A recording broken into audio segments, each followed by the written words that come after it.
Glasser, and I'm pleased to be moderating tonight's meeting.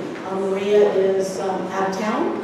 Of course, she does a fabulous job. I can't possibly fill her shoes, but I will do my best. I'd like to thank all the folks on the Beaches Watch board and committees, if you could raise your hands, for all the work that you do to help educate our community. You are a gift to us. Tonight I have a couple of announcements to make, and we'll jump right into the program, and you'll see it up here on the screen. Of course, Beaches Watch exists to enhance community through knowledge. This is not a rally, it's not a debate, it's not an election. It is about asking questions, listening, and learning. So if you are not a member of Beaches Watch, I found out I had expired, please renew your membership. It's not very expensive. You can see the rates up there, and the ladies at the desk would be happy to take your dues. And there's so many things that Beaches Watch does in terms of programming, candidate forums, different scholarships, and awards. So please support Beaches Watch by being a member. In terms of upcoming events and announcements, we have, of course, tonight the video of the meeting will be posted on the website. It's on a YouTube link, which you can see at the link up there. That'll be up tomorrow. But and I already talked about membership, but I would like to, excuse me. You need to advance the slide. Oh, thank you. Thank you, Sandy. I'm ready. Now you can see the link. So I'm at the middle where it talks about recognizing elected officials, and we do have a few here tonight. From Atlantic Beach, we have Commissioner Candace Kelly. From Jacksonville Beach, we have Councilmember Dan Jansen. And operating our video, a longtime member and founder of Beaches Watch, Sandy Golden, also Jacksonville. Hopefully that will be the last time that you applaud until after the program's over, so we can get to as many questions as we can. Upcoming meetings, we have the Atlantic Beach Charter Review Committee on September 27th. Usually those meetings are the fourth Wednesdays at 6 p.m. in the Atlantic Beach City Commission chambers. We also have budget hearings in Atlantic Beach. September 11th is the next one, and then the final one would be September 25th. And then Jacksonville Beach also has budget public hearings. They're scheduled to have meetings on September 5th and September 18th. And I don't think we have the information on Neptune Beach, but we all have to have the budget approved by the end of September. Yes. The budget is approved to September 13th. For Atlantic Beach? Yes. Is that a hurricane push? No, it was a budget push. Okay. All right. Budgets. You can always check the calendar on the city website to get the updated information. Okay, so we are currently looking for nominations for the 2023 Give Back Donation, and that is for the 14th Annual Award to recognize a nonprofit organization that helps enriches the lives of Beaches residents. So please consider who you know that has done that and make your nominations to Beaches Watch so we can recognize them. And then the final announcement for the evening is the next Beaches Watch meeting is Wednesday, October 4th at 7 p.m. The topic is cybersecurity, including credit card scams and holiday shopping scams. And we know there are lots of scams out there. So you can see the speaker represents the Better Business Bureau of Northeast Florida. So we hope you join us for that. So tonight we're here to have our annual meeting to talk about the state of our schools. And we're very pleased to have as our primary speakers school board member April Carney, who will come up and you can come on up. And she represents District 2. And then Dr. Dana Kriznar, the Interim Duval Schools Superintendent.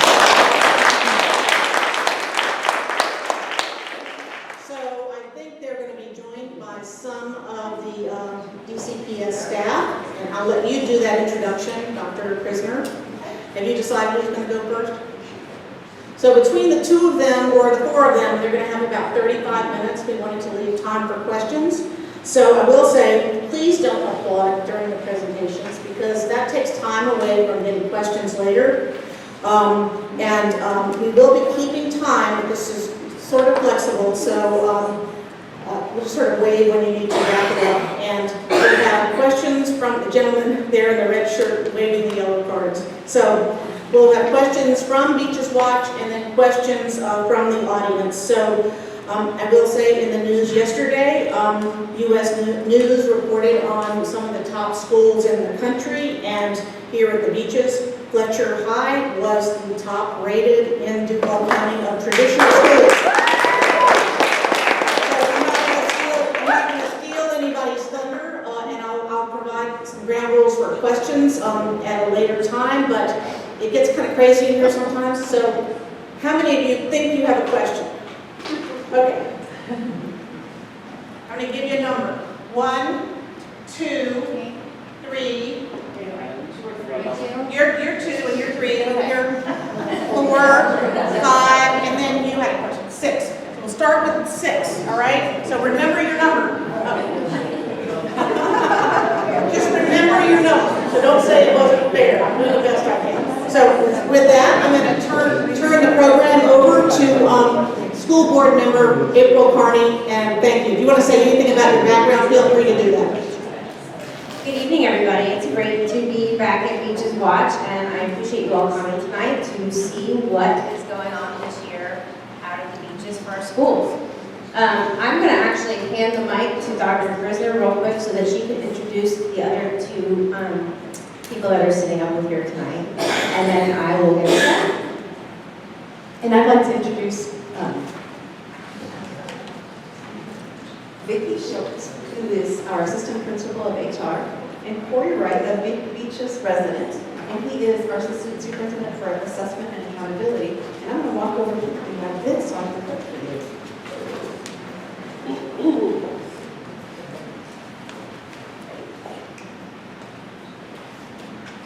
Okay, so for all of you that are not familiar with our boundaries, this is our district. We changed a little bit due to the redistricting that happened this past legislative season, but the beaches stays the same. So everything from Mayport all the way down to the St. Johns County line is District 2, and then we are east all the way to Carney Boulevard.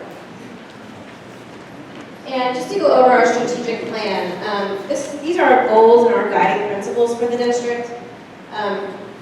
A quick overview will be 1, to improve from the bottom quartile of our FSA reading and writing performance.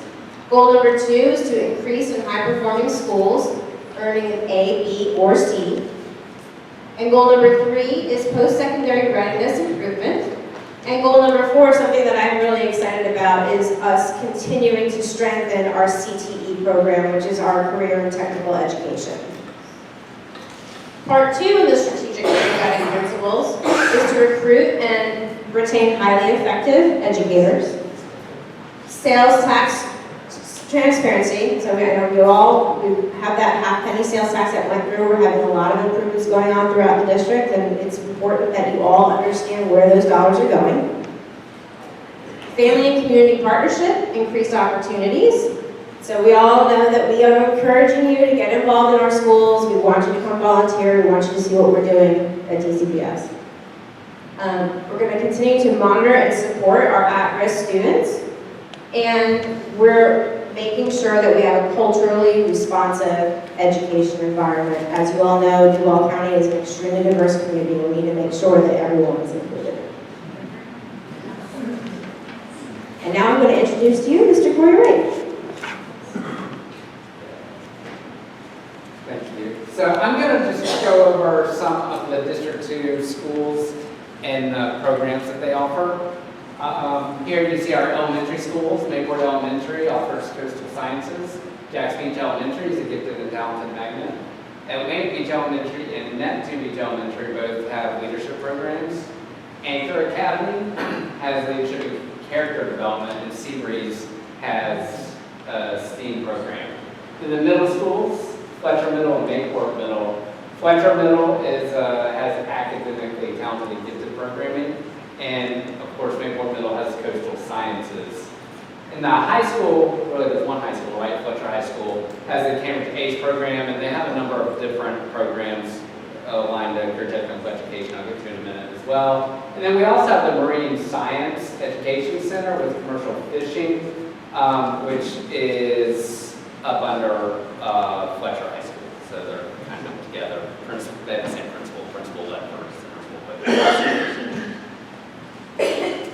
And again, back to the strategic plan and strategic plan goal 4, the focus on career technical education. Here is an overview of career technical education programs and some of the work that has happened in that area over the last couple of years. Fletcher High School offers 2 career technical education academies. The ViStar Academy in collaboration with the ViStar Credit Union. Students proceed through that coursework and actually get an opportunity to work in the bank at Fletcher High School. And then the Academy of Technology, focusing on some different industry certifications in information technology. And then Marine Science Center does offer some coursework in the area, but they don't have a complete program the way that those students are working towards the high school diplomas. All 4, well, you have more, well, yeah, all 4 middle schools in District 2, Fletcher, Carney, Landmark, and Mayport offer career technical education courses at the middle school level. They're not true programs, they're more exploratory courses, and we want to expose students to as many opportunities as possible so they can help find a way into a high school program that meets their needs. And you see across the bottom here just the number of students enrolled in the career technical education courses. Grades 6 through 8 declined a little bit in 23-24, but it's pretty consistent for the last 3 years. Fletcher the high school has increased a little bit from 574 to 708. But really, one of the goals of career technical education is to earn certifications in that coursework that makes them students more employable. They get credentials that can graduate into employability. And you see 2021, you see a dip there with the number of certifications earned, but that was related to the pandemic. And you see it jump back up for 21-22. We will get the 22-23 data later in October, so that's not yet available. And goal 3 of the strategic plan focuses on college and career readiness. So we created the Duval Ready Experience, the Duval Ready Diploma designation. And the Duval Ready Diploma teaches soft skills to students, and then they show mastery of those skills through a combination of different things, participating in curriculum, assessments, and a capstone experience. And so there's focus on career exploration, problem solving, team building, communication skills, professionalism, and then that capstone to bring it all together. And here is what Fletcher High School looks like. So last school year was the pilot year of this program, and was the first year we had students participating at all grade levels. And you see there are hundreds of students at Fletcher High School alone participating in components of the Duval Ready Diploma. And so they will, throughout their coursework at the high school, they will work towards completing all of those components and earn a Duval Ready Diploma. We're working with informing employers about the Duval Ready Diploma this year, now that we have the first year under our belt, so that employers will recognize the Duval Ready Diploma and maybe offer incentives or hiring preferences or whatever for the students who are ready to go into the workforce after high school.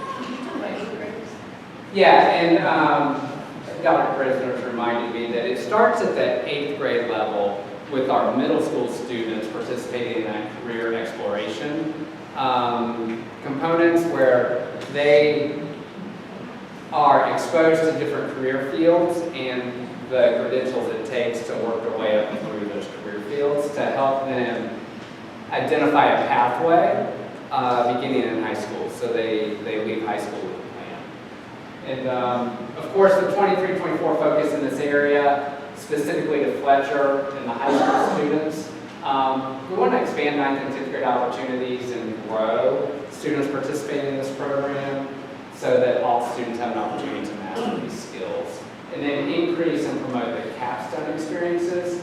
That was an area in which Fletcher didn't have a ton of success last year, so we're supporting them and want to make sure we're documenting those capstone experiences, which are culminating experiences like the internship at the ViStar Academy, or maybe participating in a volunteer organization organization within the community or some other project or capstone. Sorry, I'm getting messages. Get in the screen too. Okay, all right, yes ma'am, I will follow your directions. So really looking at promoting that and giving opportunities to all students at Fletcher this year and allowing that to already experience to grow.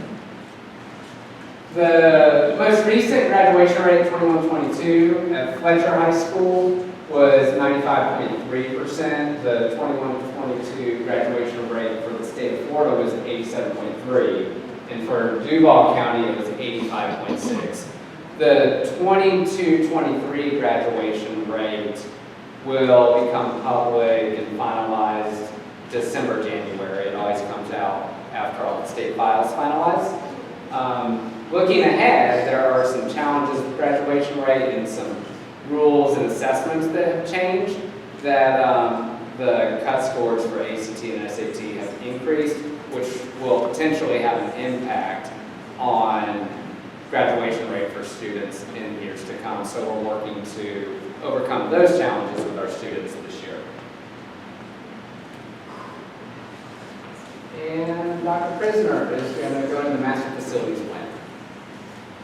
So I get to do the fun part because I get to talk about all the new stuff that you're going to get at your schools through the two different referenda. So the first one is the master facilities plan with the sales surtax. And in District 2, you have about $70 million in this first phase. And the first flagship project in your district is Duncan Fletcher High School's getting rid of all the portables and adding a new wing. And so we have some information about that coming up. But we're going to reduce 12% of your portables and decrease your footprint by 12%. I think we're actually increasing your footprint by 12%. 72% of the money is for safety and security. So that's not always really fun, and it's not always something that you see, but it's expensive and it's important. And then safety and security gap. So the next slide. I wanted to show you this because we're already well on our way. We opened our first elementary school at Rutledge Pearson. And you can see that in August 2026, we will be opening the brand new Seabreeze Elementary School. So we're very excited about that. So you have one of the new schools coming up here in District 2. So that's where we are with that. And then all of the different projects in the first phase for District 2, including safety and security upgrades in every single school. And you can see that Duncan Fletcher has the classroom addition, the wing, to remove the portables and add the wing. And it's going to be similar to what they're doing at Manor High School, so it's kind of a parallel project. And then Seabreeze Elementary, that's your other really big project, and that's the brand new elementary school. So we're very excited about it. You see the budgeted total costs at the very far right? Those costs are coming in above projection. You know, remember this was done before the COVID pandemic. And so since then, construction costs have gone up dramatically. But fortunately, so has the tax that's coming. So we are working with our finance company to determine how off we're going to be and what kind of adjustments we need to make to the plan. But I think we're all aware that everything costs a little bit more right now, right? So the next slide is, we wanted to show you some of the pictures. So I'm going to stand back so you can see. So the first picture in the upper left is the drawing for the new wing at Fletcher High School. And then some things that are done. On the upper right, that's the framing for the new vestibule at Fletcher High School, so that when you come in, you can't just walk onto the campus. That there'll be a stopgap that forces you to go into a secure area so that people can't just get buzzed in and walk straight into the school. And you'll see that at all of the schools eventually. They're working on them. You can also see there's new window film that helps so that if someone tries to peek in the windows, they can't see from the outside from the street. And it also acts as a barrier. New fencing, which isn't always really pretty, but it keeps people off your kids' playgrounds. And the egress gates, signage, and then ADA ramps. And so there are some things that they're putting in that you'll be able to see immediately. then you're going to get one of these two prototypes. They have not decided which. You're either going to get the Pearson or you're going to get the South Side. And those are the two prototypes. They'll make the facade and the front look slightly different with each one. Kind of like you look at Mandarin High School and First Coast High School. They use the same prototype and try to make them look different. But the state of Florida wants us to be very frugal with things like planning, and so if we can reuse a plan, it does save money. The way they determine which prototype, you can't just say, I think that one's pretty, we want that one. It has something to do with the plot of land and which way, whether it's more square or long, and so they fit the building to the property. They can make it larger. There's ways that they can add wings and sides to it so to increase capacity, or they can make them smaller. So we're very excited. These are some of the things that you may not see, but are quite expensive. These are the safety and security updates. And so we've added lots and lots of surveillance cameras, and we keep footage from those. And they've been very helpful in determining what happened at a particular date and time. Radio access. Our radios and cell phones don't necessarily work in some of our buildings because they're made out of concrete block and the signal can't get through. And so they've had to put repeaters through schools so that those emergency radios actually worked. Panic alert systems, they have the badge. So all of our employees have, it's called Centegics. And so no matter where you are, you can, in a district building, it doesn't know that Vicky's here right now, but she can press that 3 times and they know that I need immediate help in my school. Or she can press it over and over again and it goes to the police. And that means that's a code red. And it calls a code red in the schools. It goes over the intercom system and it immediately calls for help. And so if they all wear those, we all wear them when we're in a district building. But when we're someplace else that doesn't know where we are, it's not Big Brother. Secured vestibules, we showed you some of those pictures, and as you go in your kid's school, you will see that immediately. You'll say, where do I go now? And it'll wayfind you to the next secure place. Lots of fencing, impact film, that's the film that you saw at Fletcher High School in the picture. Hard corners, so if you see the new Rutledge Pearson, it's got tile or carpet squares that are different colors, and the children know that if they're doing a code red drill to move to that color, and it's not obvious. So it's not like a taped line that we had to do before. So they're building those into the classrooms. More lighting, bollards in front of the schools so that, like Target, so you can't drive into the front of the storefront. Well, we don't want them to be able to drive into a school. Wayfinding and line of sight so that you can see. And the radio communications, we've got all new radios.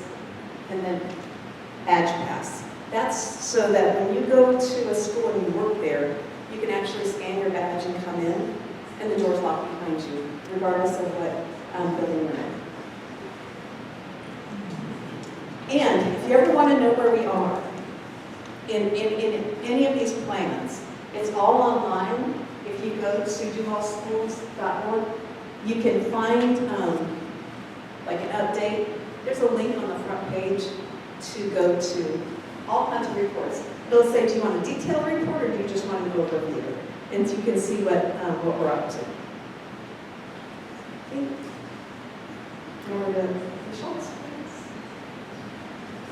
So we move to construction to teachers. So just wanted to give you sort of a historical picture of where we have been with the district over the past few years. And with over 6,000 teachers, I really just have to give you a snapshot on a consistent date because it absolutely changes every single day. It feels like every single minute. But you can see that back before the pandemic, where our vacancies were on day 1, you can see how that inclined consistently year after year, but now we're starting to see that downward trend again, and we are getting better and better every day. That's what I can tell you.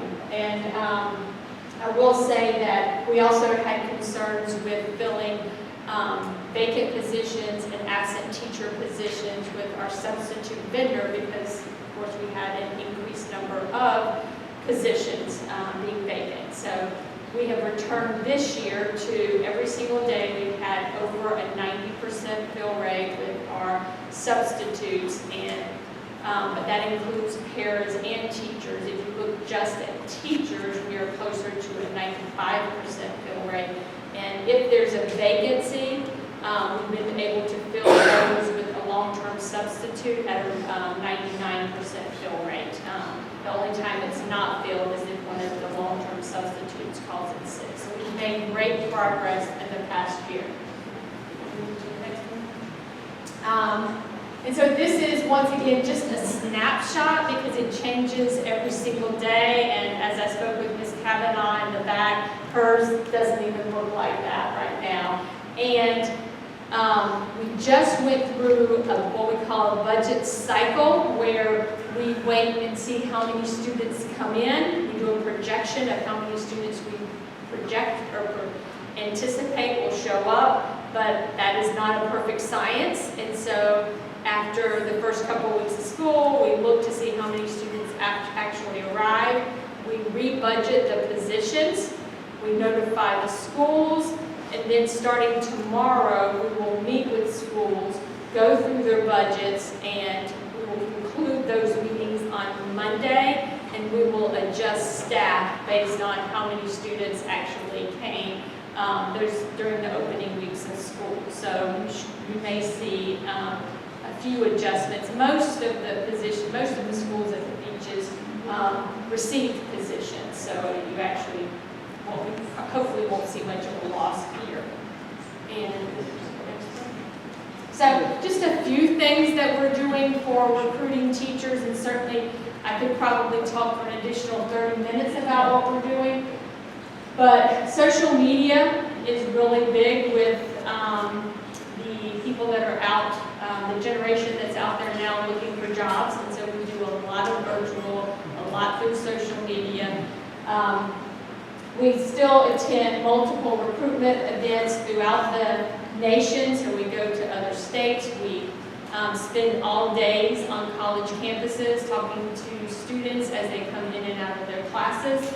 And while we're talking to them, we talk about why Duval County Public Schools, because we have to sell our district. And so some of the things we sell are that we have 160 schools. There are a lot of programs and a lot of opportunities.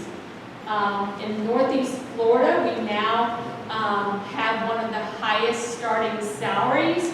If you include the referendum, that thank you so much to the voters for allowing us to have, we are the highest. So if you include the amount that the teachers receive as a supplement through the referendum, we are offering the highest salary for teachers starting out. So that's a big pull.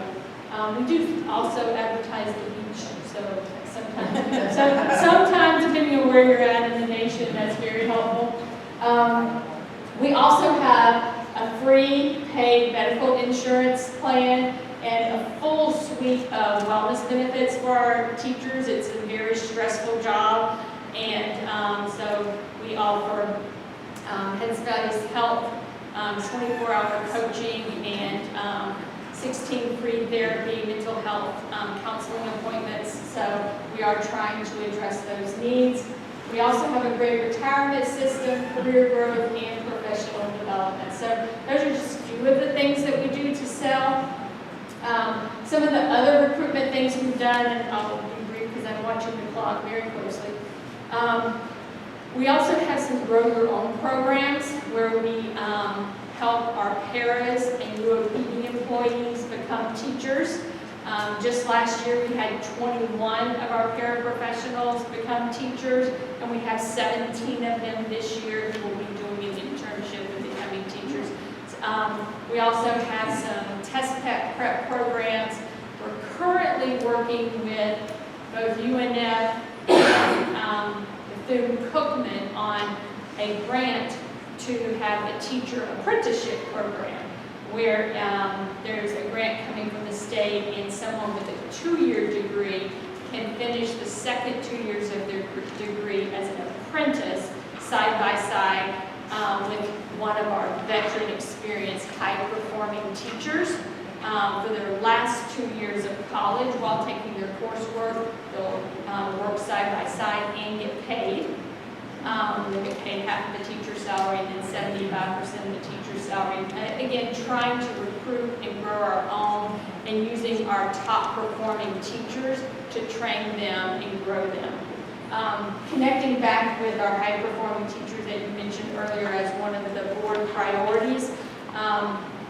One of our priorities is to maintain our highly effective teachers. And just last year alone, we increased the number of highly effective teachers that stayed by over 70%. So the things we're doing, we're starting to see great progress, and I'm really excited about those. This is just a snapshot of the referendum and the supplement amount that our teachers are receiving. It is based on their base salary from last year. And so it's still, in my eyes, not what some of them really deserve. But as you can see from the data points I showed you earlier, it's at least making a difference. And I thank you for doing that. Is that my last slide? All right, so now I get to turn it back over to Board Member Carney. Okay, so this is a lot of questions are probably going to be about what's next for us as a district when we're hiring a superintendent. So we just wanted to show you all what the board's current timeline is for our process. We are working with the Florida School Boards Association. They have a great team that we have recruited to help us find the best quality candidates for superintendent. We did have some, before the hurricane, we did have some community forums at Baldwin, Westside, and Atlantic Coast. Rains has been rescheduled for tonight. And then Fletcher will be next week on the 12th at 11 a.m. That will also be a hybrid meeting so that if you can't be there in person, you can log on through Microsoft Teams through the superintendent search website at duvalschools.org. So you can chime in online and be able to watch the community forum and be able to share your ideas online. And then if you can't make that one in the morning, there will be one the same day at Sandalwood at 6 p.m. And so this is open to everyone in the public. You do not have to have a child in school. It's anyone who lives in Duval County who's interested in the process and wants to show their input on what they would like to see for leadership going forward for Duval County Public Schools.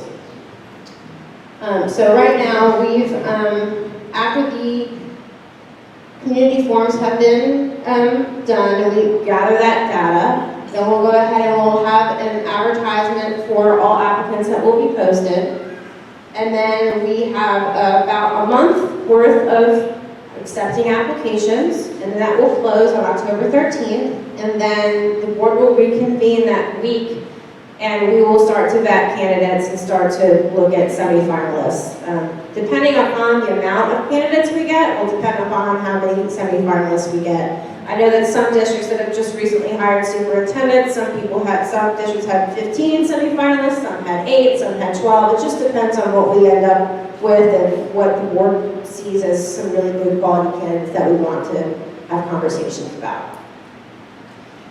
And so then from there, we will be going through Thanksgiving to select our new superintendent. And our hope is that we will have somebody that January 1st of 2024 will be our new leader. So as much as I love Dr. Kriznar, she's decided that she doesn't want to stick around. So, but we're very optimistic. We've been really enjoying the thoughtful conversations that we've been having as a board and with FSBA about what we think the community would need, what our students need, what our teachers need, and so we're really optimistic about the upcoming search.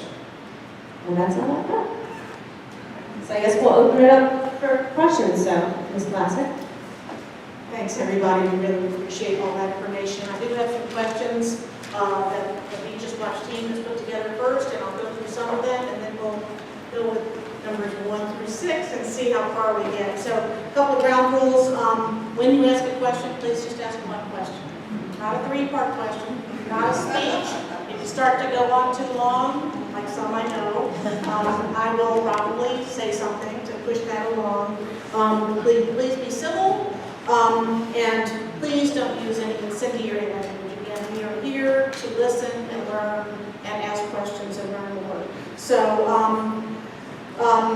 at about 7:55, I will take the last question so that we don't run over late, and I will have some announcements at the end. So I'll just start with, some of the questions have been answered already, but just to get it on the record, Dr. Kriznar, are you committed to staying with the school DCPS until the end of the year? I'm committed to staying as long as the board would like me to stay. Is that fair? Yes. Okay. I have a contract that goes through the end of the school year. How about that? Okay. Not as, Would you be prepared to work on the transition with the new superintendent? absolutely, absolutely. I love this district. This is my home. My children went to school here, and I would never abandon. Oh, I this. should be, did you give her the microphone? Oh, I know. It's like when I say, oh, great moment there. Did everybody hear that? Yes. Okay. So this is for both school board member Carney and Dr. Kriznar. And the question is, are teachers and principals reporting more parental involvement than in the past? Can you describe their involvement and be specific? Who'd like to go first?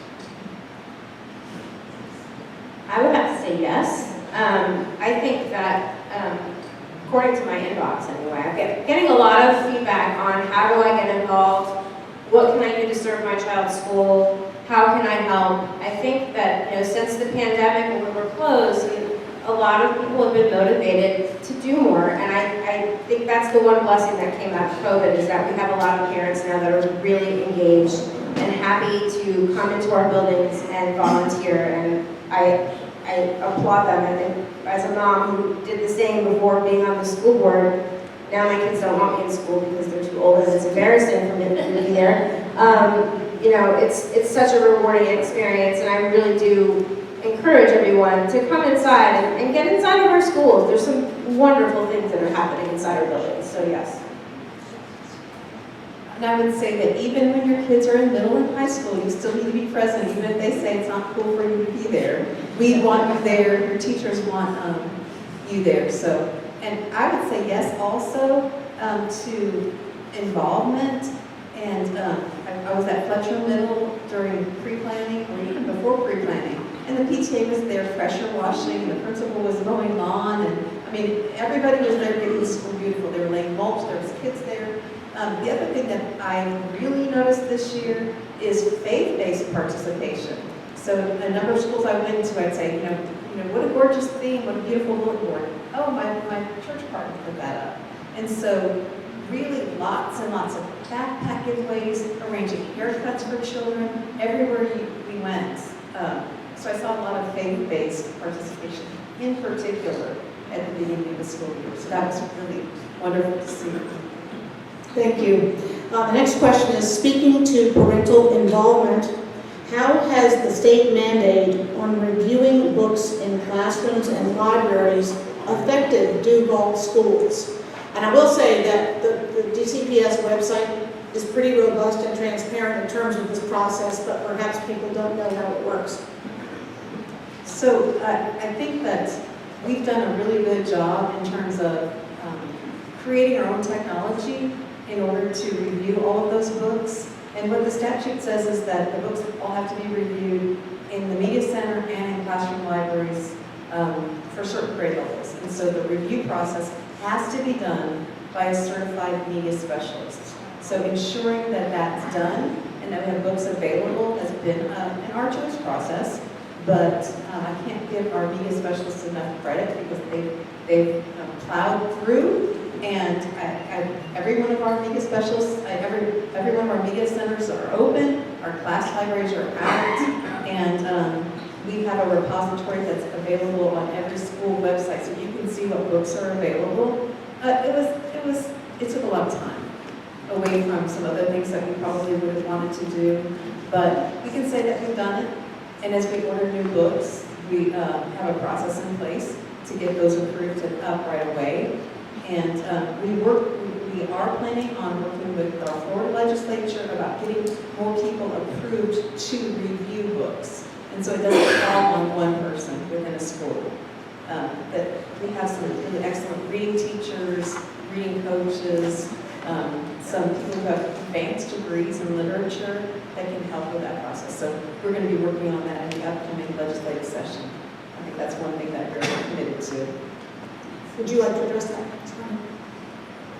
No, I'm in agreement with Dr. Kriznar. It has been an arduous process, and I think that I applaud the district for coming up with a plan because we weren't given a plan.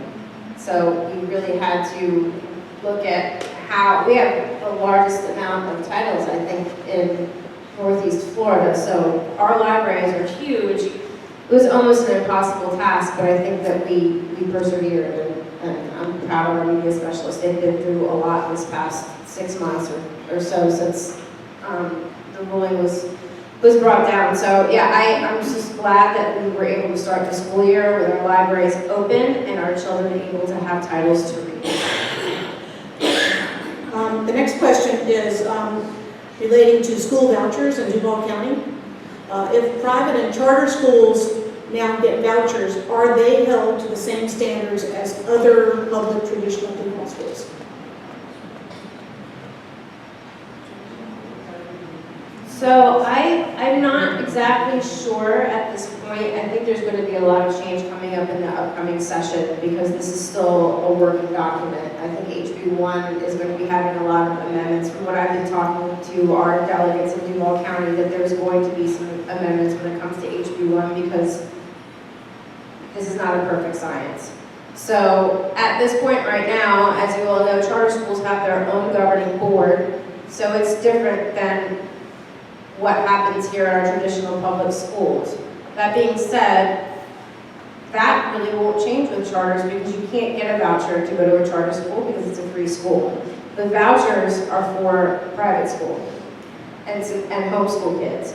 And so it's a very different scenario because private schools, as you all know, they're a different entity. And I can tell you that there are a lot of schools here, private schools here in Duval County that have chosen not to accept the vouchers. So I can type Bowles for one of them, is not accepting the voucher. So they don't want to be tied to federal dollars, and so I can understand for multiple reasons why they don't want to be. But, you know, at this point, I can't really answer that question until we find out exactly how this is all going to play out. And I would also add that our charter schools do take the same assessments that our kids do, the state assessments, and they do get a school grade or an improvement rating. And so they do have accountability. They take the same, they are a public school. They take the same assessment. The students that get a voucher, they don't take the Florida State assessment. They can come to a school and take it, but this is our assessment expert in terms of, so if you have an assessment question, Corey's our person.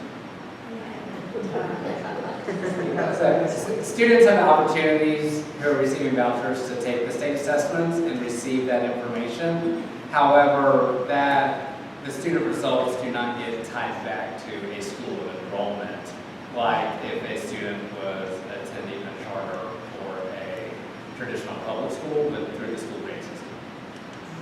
And I do want to add one other thing. When the district gets a grade, it's all public schools. Duval district operated and charter schools. All of those scores roll together for our district grade. So we can't send a kid to a charter and say, to get them off of our rolls for our district grade. It all counts. They're all public school students. And so I just want to make that clear. They're all ours. There is one other thing that I wanted to mention about the voucher system that a lot of people aren't talking about, and that it's called the World Scholarship. Children that are in traditional public schools can receive up to $500 of that voucher money to use for tutoring services or for supplies for extracurricular activities that they need for support at school. So there is also money available for our traditional public school students that's not being advertised.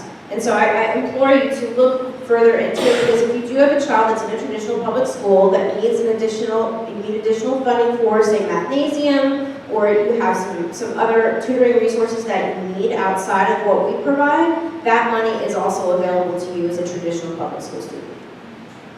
Thank you. We could probably spend a lot more time on that, but moving on. With the constitutional mandate on class size limits, many classrooms are well above that in terms of the number of students. What is the district's plan to support students, especially those who are struggling, and teachers, while you're having to try to get good test scores? And also, with the shortage of teachers, is there a commensurate reduction in staff at the district level in terms of managing your budget? I thought you were going to ask multiple questions as well. Well, pick one part of it. So it's interesting that they raised the minimum starting base salary for teachers, for starting salaries. But there's not enough really money to fund it with the performance elements, and so we are cutting back the district. In fact, we cut, I don't know how many positions in the district this year. Yeah. How much? What was it, 6%? 6.5% initially, and then we cut more after that. So yes, we are cutting lots of district positions because we understand that the resources belong in schools, and so that's our priority. How are we? Class size? So there is a constitutional amendment about class size, but this year the state removed the penalty for not meeting class size. And so we are still going to have a plan. We're still going to try to meet it wherever we can. We still fund students teachers based upon the number of students. And then we look at individual classes in schools. There's some really small schools that may have 30 kids in a grade. Literally, we have some really tiny, not at the beaches, we have some tiny schools. And so you can put 2 teachers in 4th grade and have 15 per class, or you can put 1 teacher and have 30. One of them is, neither of them are great. Neither of them are ideal in terms of cost effectiveness or that teacher workload. It's one or the other. And so we're trying to find ways to put pairings in, to assist a teacher, or to combine classes, or to recruit, but we're doing the best we can to look at them individually. I was thinking she wanted to know how we're looking at the students. So I guess that I kind of listed in my head all the things that you had asked, but the thought was what we were doing to support students, right, during this time. And so there's a plethora of interventions that are planned on what the students need, there are multiple ways of diagnosing what they need, and then multiple ways of addressing what they need. And so we're also training the teachers on the other side of that in both the curriculums and the programs, and we even have paraprofessionals who we train to support interventions too. So we have a lot of wraparound services to meet the needs of students. Thank you. And just one other support, as ESSER money, the COVID relief money closes out, this year we do still have a number of high dosage one-on-one tutoring through some different partners that helps in different scenarios where classes may be large or schools may be struggling with vacancies. Thank you so much. Sorry about that. It was given to me as one of the students. So I'm going to turn this over to the people that said they had questions. But first, I do want to thank, I know we have a couple of principals who are sneaking in the back. So we have Elizabeth Kavanaugh from Beach Elementary, Kim Gallagher from Atlantic Beach Elementary. Are there any other principals here? Okay, how about teachers? Raise your hands. Thank you.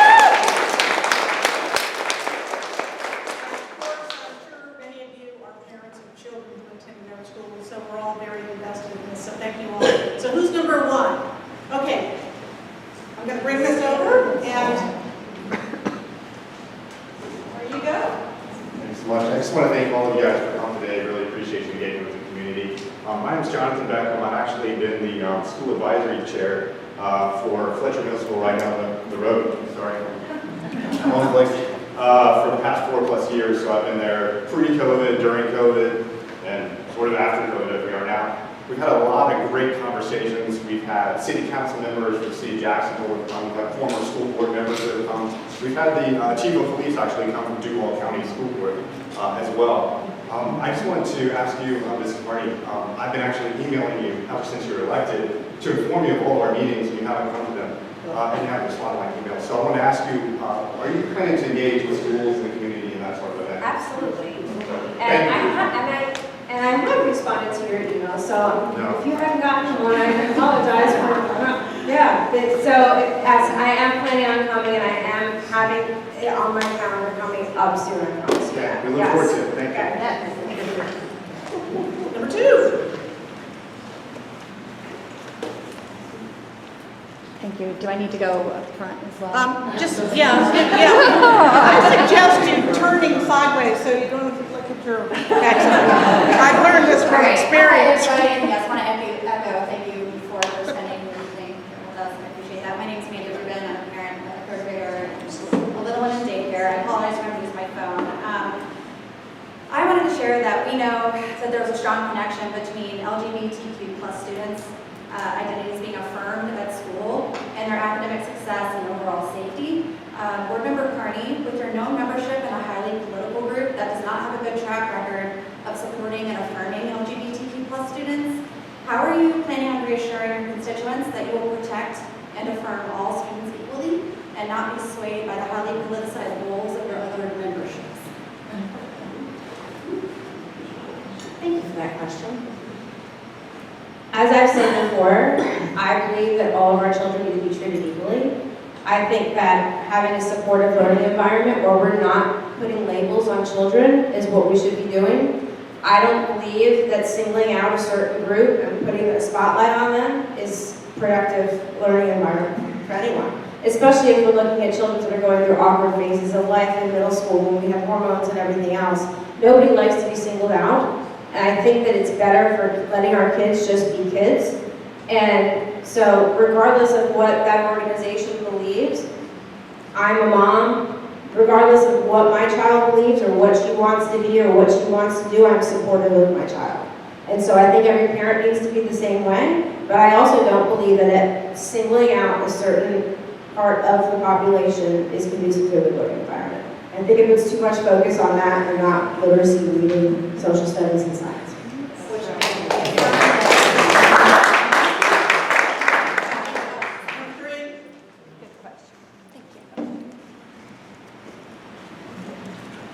Thank you. So nerve-wracking. Hi, my name is Donna Lester. I'm a teacher at Fletcher High. I taught 15 years middle school prior to that.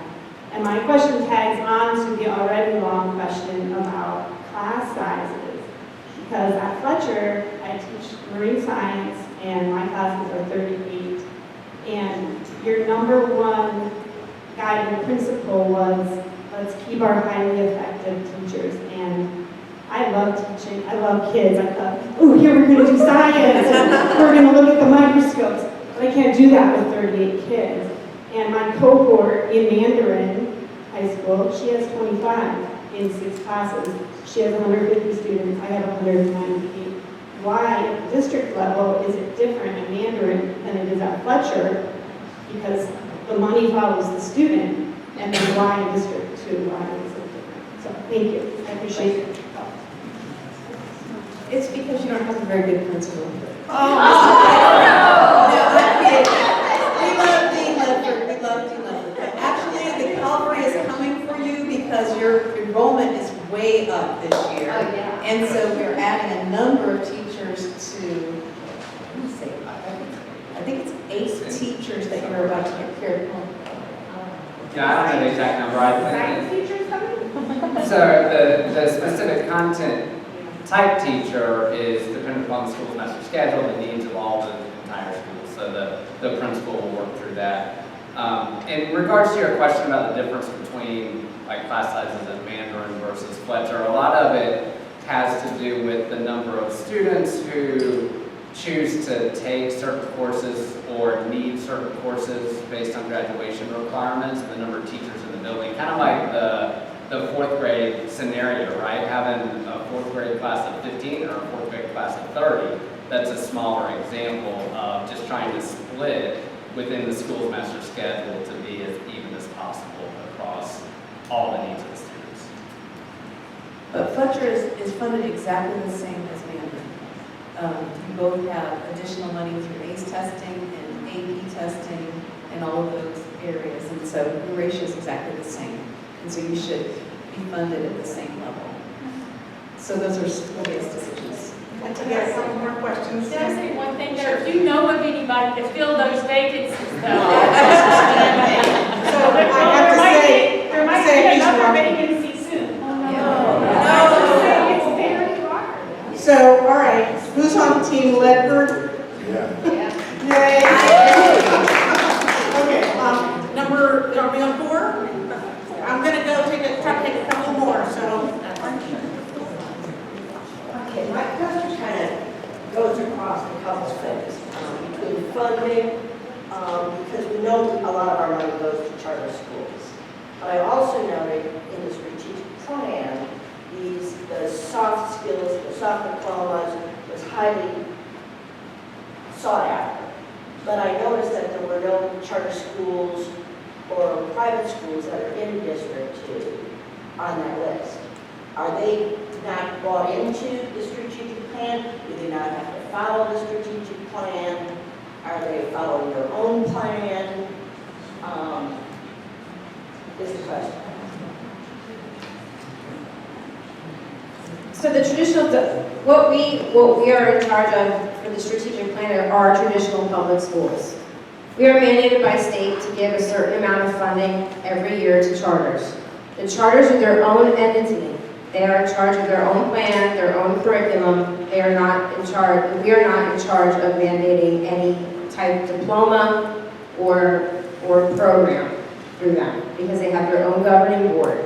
They receive funding as mandated by the state. What they do with those funds, it stays with the charter. Right, you guys will just forgive me, we'll take our 5 and 6, are you 5? And Sandy, can you come change the screen over there for me? Oh, she's 5. I thought I was 5. Go ahead. All right, okay, she'll be 6. Hi, I'm Kathleen Kane, and I retired from Carney Public Schools about 5 years ago. Currently, I'm the Vice President of the League of Women Voters for Jacksonville First Coast. And the League supports objective and thoughtful instruction, including the accurate teaching of historical and scientific facts. Recently, Florida's Department of Education approved supplemental materials for classroom use developed by PragerU. The CEO of PragerU described the materials as edutainment, and the accuracy of the materials has been questioned by experts. Our members are very concerned about the use of edutainment supplemental materials in DCPS classrooms. It's my understanding that the school board, as of now, has not approved those materials for use in our classrooms. However, is there a chance that they will be approved in the future? And if so, will there be a process for parents to review the materials, be informed when they will be presented in their child's classroom, and to opt their child out? Who wants that? So there is a process that is statutorily regulated regarding the adoption of any kind of curriculum materials. And so it's not part of our curriculum guides, and our curriculum guides are available online, and you can always request them. But if we were to approve a curriculum, you would be able to see that. So if you paid attention to our board meetings, we always have public hearings prior to adoptions, so you can see them. There's public input as we review them. It's a very thorough process, and so I'm sure that you would know if that came available, because I think that many people would be interested in that. Would you like to? Yeah, If anything's brought before the board, it's always in a public meeting. We always ask everybody to, if you can't be at a board workshop, that's when we really have our discussions and that's where the decisions are made before we vote at our regular board meeting. If it's inconvenient for you to be there, we do always recommend that you log on online, and so this way you can see what's on our upcoming agenda, you can see what curriculum we are reviewing, you can see what tutoring programs we are reviewing, you can see where the half-penny sales tax funds are being spent, what contracts we're approving, and so we're very transparent about all of our discussions we have to because of Florida Sunshine Law, and so the best thing that I can do is encourage you all to just take a look at our broadcasts. You can always go back, we have a video channel where you can go back and watch previous meetings if you want to see what our discussions are on. Thank you. I will note that, that the Florida statute, in terms of all the legislation that is passed, has been updated. It's section 1003.42. It's a really good read in terms of what can be taught in our K through 12 schools. Number 6.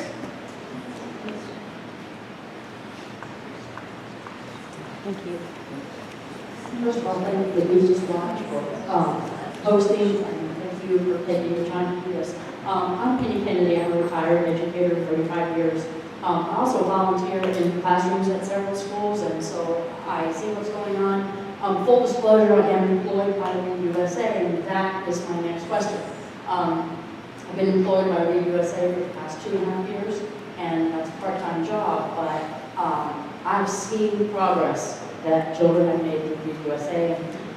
Part of your goals are to help the lowest quartile with the FSA scores, and also, I forgot what the other goal was. To help the struggling, the kids who are struggling with ELA.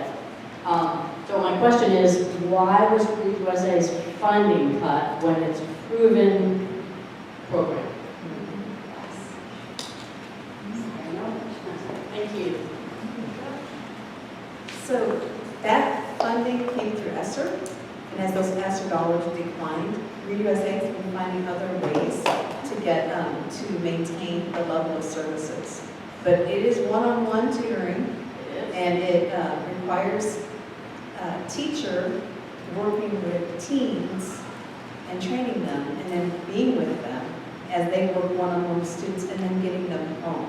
And so it's been very costly. So beyond ESSER, I don't know how well we're going to be able to afford it, but we have been working with Dr. Kelly on ways to make it sustainable.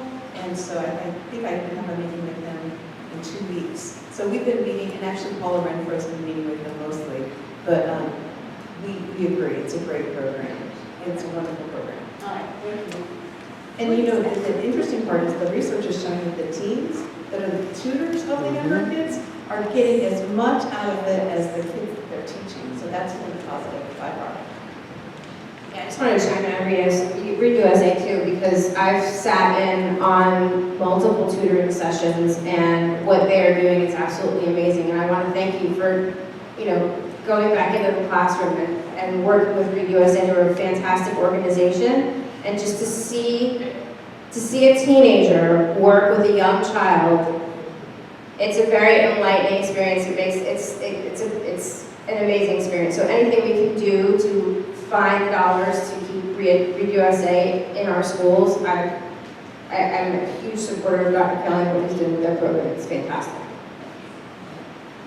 Great, well, thank you. We're not going to take any more questions, but I do have these announcements. Please take our survey about tonight's meeting. If you want to watch it, you can check it out on the YouTube channel. Please follow us on Facebook, visit our website, join or renew your membership, and if you would care to help us stack the chairs, that would be much appreciated. Can we please have a